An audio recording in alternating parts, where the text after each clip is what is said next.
Right, so we're going to show you a few little hints and tips. So we drop the bed down out the wheelbarrow with a shovel. We knock it around with a big float. Don't know the actual technical name for that float, but it's really handy. Is what it's called. It's called a big trowel. Big float. Big float. We use that rather than a little trowel to spread the bed around evenly as possible. Try to get it, you know, just a little bit proud of the level you want to go to with the bed. Cool, so what you want to do is, guys, get your bed a little bit higher, like this, and then we've just notched out 20 mil, which is what these porcelain slabs are. It's the depth of the slab. So you cut that out of a bit of timber. You're going to put that on, just give it a little pull back. See, these are little hints and tips after 15 years of laying them. Give you a rough bed, and then you want that completely flat. Don't do it DIY, what these bodge guys do when they do this, which is going to leave big gaps underneath where water can sit. And essentially, if you get any water in there and it freezes, the whole bed's going to pop off and it's going to be a bit of a nightmare. So get that nice and flat. So next, once your bed's in, we drop in some tile spacers / tile levelers. So it'll give you the right joint gap between the two slabs. And also we'll show you in a minute how they help you set the correct level. Next thing is, if people don't use them, we've SBR'd the bottom of the slab. These grabbos come in handy as well. There are other things you can use, but we found these to be pretty good. Like a suction cup to help you lift and move the slab around. So we're gonna get that to just about the correct position.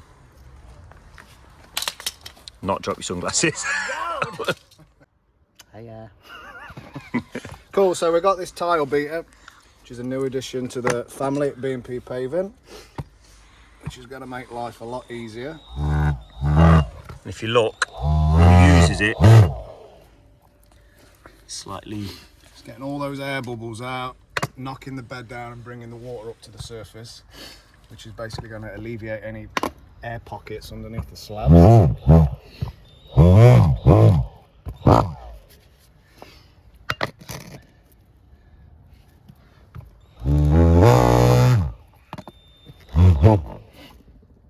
And that is beautifully level. We'll try and show you a demonstration later of like exactly how it works, but it's pretty cool. It'll literally, the slab will just drop and lower instantly. Like you say, these are the leveling, self-leveling, what they're called, self-leveling? Tile levelers. Just a little tip, what you want to do is put one way, one from the other side. And it's going to stop the slab pulling out a little bit. And then we get our little gun, just give them a tighten up. While you're doing it, try and push the slab in, because it tends to pull away a little bit. You can see it pulling away from there, so give it a tap back. Check the level, it's perfectly level, and good to go.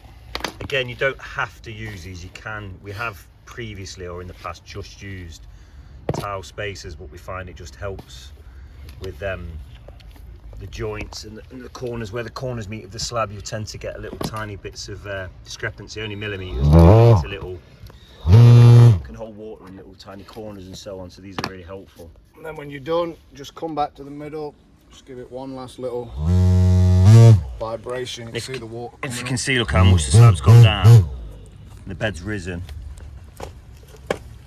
So it saves a lot of hitting things with rubber moulds and hammers and chipping and breaking slabs. And as we all know, anyone who's installed slabs, if you hit them with moulds, you probably lose 1 out of 10, 1 out of 15 you'll crack, or they'll have, especially with a natural stone, they'll have faults in the stone rivens and they end up cracking and so on. So it's a lot of wastage. So this is a bit more of a delicate way, I suppose, of doing that. As you can see, that's another slab gone down, and that is how we set it out and we do it.